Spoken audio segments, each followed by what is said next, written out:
ಧನುರ್ಮಾಸ ಶುರುವಾಗಿ ಆಗಲೇ 2 ದಿನ ಆಗೋಯ್ತು. ಎಲ್ಲರೂ ಧನುರ್ಮಾಸದ ಆಚರಣೆನ ಹೇಗೆ ಮಾಡಬೇಕು, ಅದರಲ್ಲೂ ಗೃಹಿಣಿಯರು ಹೇಗೆ ಇದರ ಆಚರಣೆ ಮಾಡಬೇಕಂತ ನಾನು ವಿಡಿಯೋ ಮಾಡಿ ಹಾಕಿದ್ದೀನಿ ಆಲ್ರೆಡಿ. ಸೊ ಈಗ ಧನುರ್ಮಾಸ ಅಂತ ಹೇಳಿದ್ರೆ ಕೆಲವು ಕೆಲಸಗಳನ್ನ ಅಪ್ಪಿತಪ್ಪಿಯೂ ಮಾಡಬಾರ್ದು ಅಂತ ಇರುತ್ತೆ, ಕೆಲವು ಕೆಲಸಗಳನ್ನ ಖಂಡಿತವಾಗ್ಲೂ ಮಾಡಲೇಬೇಕು ಈ ಒಂದು ಮಾಸದಲ್ಲಿ ಅಂತ ಇರುತ್ತೆ. ಹಾಗಾದರೆ ಅದು ಯಾವ ರೀತಿ ಕೆಲಸಗಳು, ಯಾವ ರೀತಿ ತಪ್ಪುಗಳನ್ನು ಮಾಡಬಾರ್ದು ಈ ಧನುರ್ಮಾಸದಲ್ಲಿ, ಹಾಗೆ ಯಾವ ಒಂದು ಒಳ್ಳೆಯ ಕೆಲಸಗಳನ್ನು ಮಾಡಬೇಕು ಅನ್ನೋದನ್ನೆಲ್ಲ ಪೂರ್ತಿಯಾಗಿ ಈ ವಿಡಿಯೋದಲ್ಲಿ ತಿಳಿಸ್ತಾ ಹೋಗ್ತೀನಿ. ವಿಡಿಯೋನ ಎಲ್ಲೂ ಸ್ಕಿಪ್ ಮಾಡದೆ ಕೊನೆ ತನಕ ಪೂರ್ತಿಯಾಗಿ ನೋಡ್ತಾ ಹೋಗಿ. ಹಾಗೆ ನಿಮಗೆ ಈ ಮಾಹಿತಿ ಸ್ವಲ್ಪ ಆದ್ರೆ ಇಷ್ಟ ಆದರೆ ಲೈಕ್ ಮಾಡೋದನ್ನ ಮರಿಬೇಡಿ. ಹಾಗೆ ನನ್ನ ಚಾನಲನ್ನು ದಯವಿಟ್ಟು ಸಬ್ಸ್ಕ್ರೈಬ್ ಮಾಡ್ಕೊಳ್ಳಿ. ಈಗ ಯಾವ ಕೆಲಸಗಳನ್ನ ಮಾಡಬಾರ್ದು, ಯಾವ ಕೆಲಸಗಳನ್ನ ಮಾಡಬೇಕು ಈ ಒಂದು ಧನುರ್ಮಾಸದಲ್ಲಿ ಅಂತ ಹೇಳ್ತಾ ಹೋಗ್ತೀನಿ. ಎರಡು ಮಿಕ್ಸ್ ಮಾಡಿ ಹೇಳ್ತೀನಿ, ಆಗ ನಿಮಗೆ ಕ್ಲಿಯರ್ ಆಗಿ ಗೊತ್ತಾಗುತ್ತೆ. ಮೊದಲನೇದಾಗಿ ಮನೆಯ ಹೆಣ್ಮಕ್ಳು, ವಿಶೇಷವಾಗಿ ಮನೆಯ ಗೃಹಿಣಿ ಅಂತ ಯಾರಿರ್ತಾರೆ ಅವರು ಆದಷ್ಟು ಬೇಗ ಹೇಳ್ಬೇಕು. ನೀವು ಧನುರ್ಮಾಸದ ಆಚರಣೆಗೆ ದೇವಸ್ಥಾನಕ್ಕೆ ಹೋಗಿ ಅಥವಾ ಸಮಯದ ಅಭಾವ ಇದ್ದಲ್ಲಿ ನೀವು ಮನೆಯಲ್ಲೇ ಪೂಜೆ ಮಾಡಿ ಅದು ಬೇರೆ, ಆದರೆ ನೀವು ಆದಷ್ಟು ಬೆಳಗ್ಗೆ ಬೇಗ ಹೇಳ್ಬೇಕು. ನೀವು ಪ್ರತಿನಿತ್ಯ ಎಷ್ಟು ಬೇಗ ಹೇಳ್ತಿರೋ ಅಥವಾ ಯಾವ ಸಮಯಕ್ಕೆ ಹೇಳ್ತಾ ಇರ್ತೀರೋ ಅದಕ್ಕಿಂತ ತುಂಬ ಮುಂಚಿತವಾಗಿ ಎದ್ದೇಳಬೇಕಾಗತ್ತೆ. ಎದ್ದು ನೀವು ಪ್ರತಿನಿತ್ಯ ನೀವು ಆ ಎಲ್ಲ ಕೆಲಸ ಮುಗಿಸಿ ಸ್ನಾನ ಪೂಜೆ ಮಾಡೋರು ಈ ಒಂದು ಧನುರ್ಮಾಸದಲ್ಲಿ ಆದಷ್ಟು ಬೇಗ ಪೂಜೆಯನ್ನು ಮುಗಿಸ್ಬೇಕಾಗುತ್ತೆ. ಹಾಗೆ ಯಾವುದೇ ಕಾರಣಕ್ಕೂ ತುಂಬ ಲೇಟಾಗಿ ಹೇಳ್ಕೊಡ್ದು, ಇದೊಂದು ಮಾತ್ರ ನೆನಪಿಟ್ಕೊಳ್ಳಿ. ನಿಮಗೆ ಮನೆಯಲ್ಲಿ ಕೆಲಸ ಇರಲಿ ಇಲ್ಲದೆ ಇರಲಿ ಹೇಗೆ ಇರಲಿ, ನೀವು ಹೇಗಾದರೂ ಹೊತ್ತು ಕಳೀರಿ ಪರವಾಗಿಲ್ಲ, ಆದರೆ ತೀರಾ ಲೇಟಾಗಿ ಹೇಳ್ಬೇಡಿ. ಯಾವುದೇ ಹೆಣ್ಮಕ್ಳು, ವಿಶೇಷವಾಗಿ ನನ್ನ ಮನೆಯ ಗೃಹಿಣಿ ಅಂತ ಹೇಳ್ತೀನಿ, ಯಾಕಂದರೆ ಮನೆಯಲ್ಲಿ ಏನೊಂದು ಶುಭ ಅಶುಭ ಆಗುತ್ತೆ, ಮಂಗಳ ಅಮಂಗಳ ಏನಾಗುತ್ತೆ ಅದಕ್ಕೆಲ್ಲ ಮುಖ್ಯವಾಗಿ ಮನೆಯ ಯಜಮಾನ ಎಷ್ಟು ಕಾರಣ ಇರ್ತಾನೆ ಅದರ ಸಮಪಾಲು ಅಥವಾ ಅದಕ್ಕಿಂತ ಸ್ವಲ್ಪ ಹೆಚ್ಚು ಮನೆಯ ಗೃಹಿಣಿ ಕಾರಣಳಾಗಿರ್ತಾಳೆ. ಹಾಗಾಗಿ ನೀವು ಯಾವುದೇ ಕಾರಣಕ್ಕೂ ಧನುರ್ಮಾಸದಲ್ಲಿ ಲೇಟಾಗಿ ಹೇಳ್ಬೇಡಿ. ಹಾಗೆ ಕೆಲವರು ಇನ್ನೇನು ಮಾಡ್ತೀರಾ ಅಂತ ಹೇಳಿದ್ರೆ ಬೆಳಗ್ಗೆ ಬೇಗ ಹೇಳ್ತೀರಾ, ಮನೆಯಲ್ಲಿ ಎಲ್ಲ ಒಂದು ಸ್ವಚ್ಛತೆಯನ್ನು ಮಾಡಿ ಸ್ನಾನಾದಿಗಳನ್ನೆಲ್ಲ ಮುಗಿಸಿ ಪೂಜೆಯನ್ನು ಮಾಡಿ ನೀವು ದೇವಸ್ಥಾನಕ್ಕೆ ಹೋಗಿ ಅಲ್ಲಿ ಪೂಜೆಗಳನ್ನ ಮಾಡಿಕೊಂಡು ಎಳ್ಳು ಬತ್ತಿ ದೀಪವನ್ನು ಹಚ್ಚಿ ಮನೆಗೆ ಬರ್ತೀರಾ ಅಲ್ವಾ. ಬೆಳಗ್ಗೆ ಆದಷ್ಟು ಬೇಗ ಎದ್ದಿರ್ತೀರಾ, ನಿಜವಾಗ್ಲೂ ಒಳ್ಳೆಯ ವಿಚಾರ ಅಂತ ಹೇಳಲಾಗುತ್ತೆ.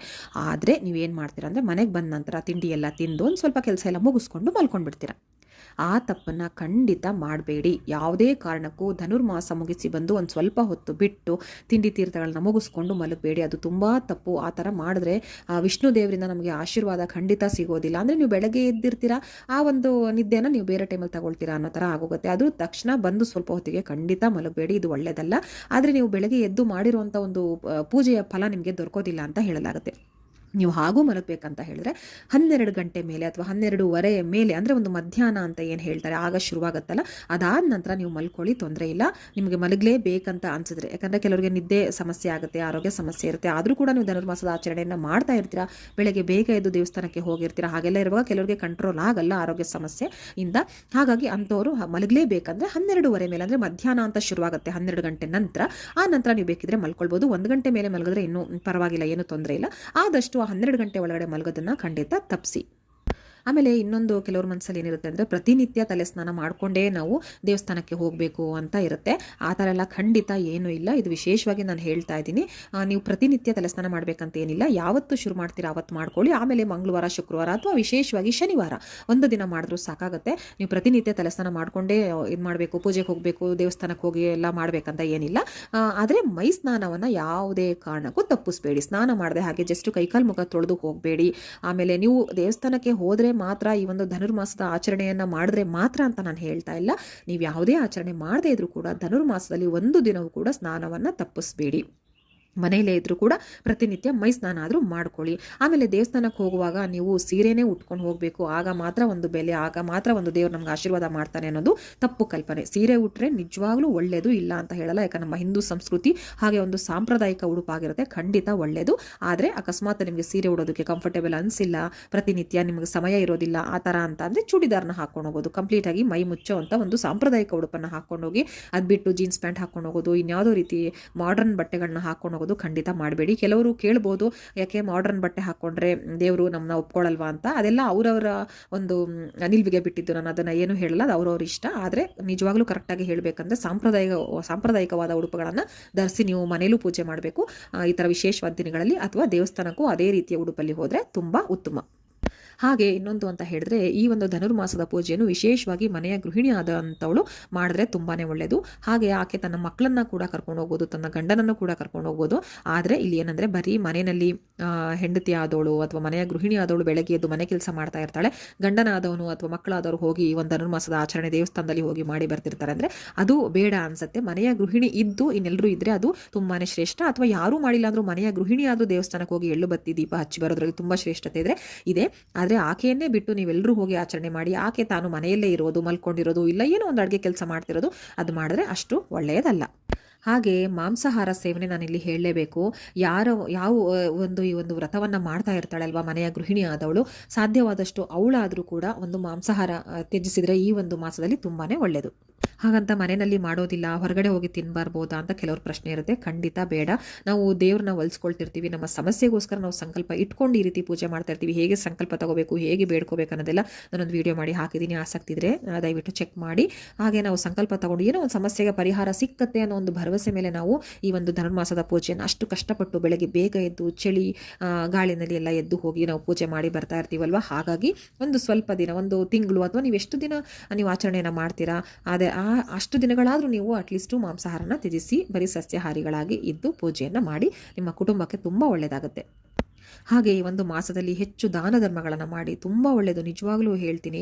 ಅದರಲ್ಲೂ ವಿಶೇಷವಾಗಿ ಯಾರಿಗೆ ಒಂದು ಅಗತ್ಯ ಇರುತ್ತೆ, ಯಾರಿಗೆ ಒಂದು ಕೊರತೆ ಇರುತ್ತಲ್ವ, ಅದರಲ್ಲೂ ಬಟ್ಟೆಗಳ ದಾನ ಮಾಡೋದ್ರಿಂದ ತುಂಬಾ ಒಳ್ಳೆಯದು. ಬಟ್ಟೆ ಅಂದರೆ ನೀವು ಹೊಸ ಬಟ್ಟೆನೇ ದುಡ್ಡು ಕೊಟ್ಟು ತಂದು ಅದನ್ನು ಇನ್ನೊಬ್ಬರಿಗೆ ದಾನ ಮಾಡಬೇಕಂತ ಅಲ್ಲ. ನಿರ್ಗತಿಕರು ಇರ್ತಾರೆ ಅಂದರೆ ಬಟ್ಟೆ ಅಗತ್ಯ ತುಂಬ ಇರುತ್ತೆ ಅವ್ರಿಗೆ. ಅಂಥದ್ರಲ್ಲಿ ನೀವು ಹಾಕಿ ಬಿಟ್ಟಿರೋಂಥ ಬಟ್ಟೆ ಆದರೂ ಪರವಾಗಿಲ್ಲ, ಆದರೆ ಹರಿದೋಗಿರೋದು, ತೀರಾ ಅಂತರ ಏನೋ ಹಾಕಕ್ಕೆ ಬರದೇ ಇರೋ ಥರ ಬಟ್ಟೆ ಕೊಡಬೇಡಿ. ಹಳೇದಾದರೂ ಪರವಾಗಿಲ್ಲ, ಸ್ವಚ್ಛವಾಗಿ ಒಂದ್ಸಲಿ ಚೆನ್ನಾಗಿ ತೊಳೆದು ಅದನ್ನು ಸ್ವಚ್ಛವಾಗಿ ನೀಟಾಗಿ ಮರ್ಚಿ ಆನಂತರ ಒಂದು ಬ್ಯಾಗಲ್ಲೋ ಒಂದು ಕವರ್ನಲ್ಲೋ ಹಾಕಿ ನೀಟಾಗಿ ಕೊಡಿ. ಹಳೆ ಬಟ್ಟೆ ಆದರೂ ಕೂಡ ಅವರು ಖುಷಿಯಾಗಿ ಹಾಕೋಬೇಕು. ಆದರೆ ಅದನ್ನು ಹರಿದಿರೋದು, ಏನೋ ಹಾಕೊಳ್ಳೋಕೆ ಬರದಿರೋ ಸ್ಟೇಜಲ್ಲಿರೋ ಬಟ್ಟೆಗಳನ್ನ ಕೊಡಬೇಡಿ. ಕೊಟ್ಟಂಗಿರಬೇಕು, ಆ ಥರ ಕೊಡಬೇಡಿ. ಆಮೇಲೆ ಈ ಧನುರ್ಮಾಸನ ಕೆಲವು ಕಡೆ ಶೂನ್ಯ ಮಾಸ ಅಂತ ಕೂಡ ಹೇಳಲಾಗುತ್ತೆ. ಅಂದರೆ ಒಂದು ಮಂಗಳಕರವಾದ ಕೆಲಸಗಳನ್ನು ಮಾಡೋದಕ್ಕೆ ಒಳ್ಳೆಯ ಮಾಸ ಅಲ್ಲ ಅಂತ ಹೇಳಲಾಗುತ್ತೆ. ಈ ಒಳ್ಳೆಯ ಕೆಲಸಗಳು, ಮಂಗಳಕರವಾದ ಕೆಲಸಗಳು ಅಂದರೆ ಏನಂತ ಹೇಳಿದ್ರೆ, ಮದುವೆ ಶುಭ ಸಮಾರಂಭಗಳು, ನಾಮಕರಣ ಆಗಿರ್ಬೋದು, ಅಥವಾ ಗೃಹ ಪ್ರವೇಶ ಆಗಿರ್ಬೋದು, ಅಥವಾ ಹೊಸದಾಗಿ ನೀವೇನಾದ್ರು ಒಂದು ವ್ಯವಹಾರನ ಶುರು ಮಾಡ್ತೀರಾ ಅಂದರೆ ಆ ಥರ ಕೆಲಸ ಆಗಿರ್ಬೋದು, ಅಥವಾ ಒಂದು ಸೈಟ್ ಕೊಳ್ಳೋದಾಗಿರ್ಬೋದು. ಇದು ಯಾವುದೇ ರೀತಿ ಮಂಗಳಕರ ಕೆಲಸಗಳನ್ನು ದಯವಿಟ್ಟು ಈ ಒಂದು ಮಾಸದಲ್ಲಿ ಮಾಡಬೇಡಿ. ಅದು ಕೊನೆಗೆ ಶೂನ್ಯ ಆಗೋಗುತ್ತೆ. ಅದರಿಂದ ನಿಮಗೆ ಒಂದು ಶುಭ ಫಲ ಸಿಕ್ಕೋದಿಲ್ಲ ಅಂತ ಹೇಳ್ತಾರೆ. ಹಾಗೆ ಸಿಕ್ಕಿದ್ರೂ ಅಷ್ಟು ಶುಭಕರವಾಗಿರೋದಿಲ್ಲ, ಮುಂದೆ ಅದು ಒಂದಲ್ಲ ಒಂದಿನ ತೊಂದರೆ ಆಗುತ್ತೆ ಅಂತ ಹೇಳ್ತಾರೆ. ಹಾಗಾಗಿ ಈ ರೀತಿಯ ಕೆಲಸಗಳನ್ನು ಖಂಡಿತವಾಗ್ಲೂ ಮಾಡಬೇಡಿ. ಇನ್ನು ಕೆಲವು ಕೆಲಸಗಳು ಅಂದರೆ ನಮ್ಮ ಪರ್ಸ್ನಲ್ ಕೆಲವೊಂದು ಆಚರಣೆಗಳಿರುತ್ತೆ. ಅಂದರೆ ಯಾರ್ದೋ ಬರ್ತ್ಡೇ ಇರ್ಬೋದು, ಏನೋ ಒಂದು ಪಾರ್ಟಿ ಥರ ಇರ್ಬೋದು, ಇದೆಲ್ಲ ನಿಮ್ಮ ಪರ್ಸ್ನಲ್ ಆಗುತ್ತೆ. ಅದನ್ನು ಖಂಡಿತ ನೀವು ಆಚರಣೆಯನ್ನು ಮಾಡಬಹುದು. ಅದೆಲ್ಲ ನಿಮ್ಮ ಖುಷಿಯ ವಿಚಾರಕ್ಕೆ ಖಂಡಿತ ಯಾವತ್ತೂ ತಡೆ ಇರೋದಿಲ್ಲ. ಆದರೆ ಈ ರೀತಿಯ ಕೆಲಸಗಳು ನಾನು ಹೇಳ್ದಂಗೆ ಗೃಹ ಪ್ರವೇಶ, ಮದುವೆ, ಉಪನಯನ ಆಗಿರ್ಬೋದು, ಗೃಹ ಪ್ರವೇಶ ಆಗಿರ್ಬೋದು, ಹೊಸ ಸೈಟ್ ಖರೀದಿ ಆಗಿರ್ಬೋದು, ಅಥವಾ ಯಾವುದೇ ಹೊಸದಾಗಿ ವ್ಯವಹಾರ ಶುರು ಮಾಡುವಂಥವ್ರು ಆ ಥರ ಕೆಲಸಗಳನ್ನು ಖಂಡಿತ ಮಾಡಬೇಡಿ. ಅದು ಏನಿದ್ರೂ ಕೂಡ ಸಂಕ್ರಮಣದ ನಂತರ ಇಟ್ಕೊಳ್ಳಿ. ಹಾಗೆ ಇನ್ನೊಂದು ಮುಖ್ಯವಾದ ವಿಷಯ ಅಂತ ಹೇಳಿದ್ರೆ, ಮನೆಯಲ್ಲಿ ಏನೋ ಒಂದು ಜಗಳಗಳಾಗೋದು, ಕಿತ್ತಾಟಗಳಾಗೋದು ಖಂಡಿತ ಆದಷ್ಟು ಅವಾಯ್ಡ್ ಮಾಡಿ. ಮನೆ ಅಂದಮೇಲೆ ಒಂದು ಭಿನ್ನಾಭಿಪ್ರಾಯಗಳು ಬರುತ್ತೆ, ಒಬ್ರಿಗೊಬ್ರಿಗೆ ಒಂದು ಹೊಂದಾಣಿಕೆ ಇರೋದಿಲ್ಲ, ಅವೆಲ್ಲ ಇರುತ್ತೆ. ಆದರೆ ಈ ಒಂದು ಮಾಸದಲ್ಲಿ ವಿಷ್ಣು ಭಗವಾನರವರು ನಿದ್ದೆಯಿಂದ ಎಚ್ಚೆತ್ತಿರ್ತಾರೆ, ನಿಮಗೆಲ್ಲ ವಿಷಯ ಗೊತ್ತಿರುತ್ತೆ. ಹಾಗೆ ಅವರ ಆಶೀರ್ವಾದ ಸಿಗುವಂಥ ಒಂದು ಮಾಸ, ಅವರನ್ನು ಒಲಿಸ್ಕೊಳ್ಳುವಂಥ ಒಂದು ಮಾಸ. ಹಾಗೆ ನಮ್ಮ ನವಗ್ರಹಗಳಲ್ಲಿ, ನಮ್ಮ ಜಾತಕದಲ್ಲಿ ಯಾವುದಾದ್ರು ಗ್ರಹ ದೋಷಗಳಿದ್ರೆ ಅವೆಲ್ಲ ನಿವಾರಣೆ ಮಾಡ್ಕೊಳ್ಳುವಂಥ ಒಂದು ಮಾಸ ಆಗಿರುತ್ತೆ. ಈ ಸಮಯದಲ್ಲಿ ಮನೆಗಳಲ್ಲಿ ನಮಗೆ ಪಾಸಿಟಿವ್ ಎನರ್ಜಿ ಇರಬೇಕಂತ ಹೇಳಿದ್ರೆ, ಮನೆಯಲ್ಲಿ ಕಿತ್ತಾಟ ಆಡ್ಕೊಳ್ಳೋದು, ಜಗಳ ಮಾಡ್ಕೊಳ್ಳೋದು, ಸುಖ ಸುಮ್ಮನೆ ವಾದಾಟಗಳನ್ನ ಮಾಡ್ಕೊಳ್ಳೋದು, ಮಕ್ಕಳಿಗೆ ಬೈಯುವಂಥದ್ದು, ಇದೆಲ್ಲವೂ ಆದಷ್ಟು ಅವಾಯ್ಡ್ ಮಾಡಿ, ಕಂಟ್ರೋಲ್ ಮಾಡ್ಕೊಳ್ಳಿ. ವಿಶೇಷವಾಗಿ ನನ್ನ ಮನೆಯ ಗೃಹಿಣಿಗೆ ಹೇಳ್ತೀನಿ, ಮನೆಯ ಹೆಣ್ಮಕ್ಳಿಗೆ ಹೇಳ್ತೀನಿ, ಆದಷ್ಟು ಕಂಟ್ರೋಲ್ ಮಾಡ್ಕೊಳ್ಳಿ, ತಾಳ್ಮೆಯಿಂದ ಇರಿ. ಹಾಗೆ ಇದು ಎಲ್ಲ ಮಾಸದಲ್ಲೂ ಹೀಗೆ ಇರಲಿ. ವಿಶೇಷವಾಗಿ ನಾನು ಈ ಮಾಸದಲ್ಲಿ ಹೇಳ್ತಾ ಇದ್ದೀನಿ, ಬಾಯಲ್ಲಿ ಕೆಟ್ಟ ಪದಗಳನ್ನು ಉಪಯೋಗಿಸೋದು, ಮಕ್ಕಳು ಮರಿಗಳನ್ನ ಬೈಯೋದು, ಅಥವಾ ಗಂಡನನ್ನು ಬೈಯೋದು, ಖಂಡಿತ ಈ ಒಂದು ತಪ್ಪುಗಳನ್ನು ಮಾಡಬೇಡಿ. ಹಾಗೆ ಗಂಡನಾದವನು ಕೂಡ ಹೆಂಡತಿಗೂ ಕೂಡ ಬೈಯೋದು, ಹೊಡೆಯೋದು, ಯಾವುದೇ ರೀತಿ ಈ ಥರ ಅಂದರೆ ನಾವು ಎಮೋಷ್ನಲ್ ಆಗುವಂಥದ್ದು, ದುಃಖ ಆಗುವಂಥದ್ದು, ನೋವು ಪಡುವಂಥದ್ದನ್ನು ಖಂಡಿತ ಮಾಡಬೇಡಿ. ಹಾಗೆ ಆ ಥರ ಮಾಡೋದ್ರಿಂದ ದೇವರು ಕೂಡ ಸಂತೃಪ್ತಿಗೊಳ್ತಾನೆ ಅಂತ ಹೇಳಲಾಗುತ್ತೆ. ಈ ಸಮಯದಲ್ಲಿ ಏನಿದ್ರು ನಾವು ವಿಷ್ಣುವನ್ನು ಆರಾಧನೆ ಮಾಡಬೇಕು, ಲಕ್ಷ್ಮೀ ದೇವಿಯನ್ನು ಆರಾಧನೆ ಮಾಡಬೇಕು.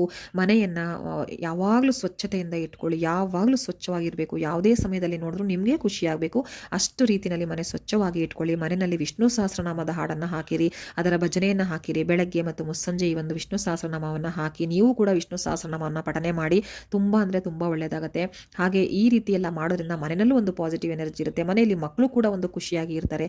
ಯಾವುದೇ ಒಂದು ದಾರಿ ತಪ್ಪದೆ ಅವರು ಒಂದು ಒಳ್ಳೆ ಹಾದಿನಲ್ಲಿ ನಡೆಯೋ ಒಂದು ಅವಕಾಶ ನಾವು ಮಾಡಿಕೊಟ್ಟಂಗಾಗುತ್ತೆ. ಹಾಗೆ ಇದೇ ರೀತಿ ಆಚರಣೆ ಅವರ ಜೀವನದಲ್ಲಿ ಮುಂದೆ ಕಂಟಿನ್ಯೂ ಮಾಡ್ಕೊಂಡು ಹೋಗ್ತಾರೆ ಅಲ್ವಾ. ಏನೇ ಆದರೂ ನಮಗೆ ಕೊನೆಯಲ್ಲಿ ಏನಪ್ಪಾ ಅಂತ ಹೇಳಿದ್ರೆ, ನಮ್ಮ ಕುಟುಂಬ ಚೆನ್ನಾಗಿರಬೇಕು, ಎಲ್ಲರೂ ಚೆನ್ನಾಗಿರಬೇಕು ಅನ್ನೋದು ನಾವು ಬಯಸ್ತೀವಿ. ಸೊ ಈ ರೀತಿ ಧನುರ್ಮಾಸದಲ್ಲಿ ನಾವು ನಡ್ಕೊಳ್ಳೋದ್ರಿಂದ ಎಲ್ಲವೂ ಒಳ್ಳೆಯದಾಗುತ್ತೆ. ಮತ್ತೆ ಮುಂದಿನ ವಿಡಿಯೋದಲ್ಲಿ ಸಿಗ್ತೀನಿ. ಎಲ್ರಿಗೂ ಒಳ್ಳೆಯದಾಗಲಿ. ಧನ್ಯವಾದಗಳು.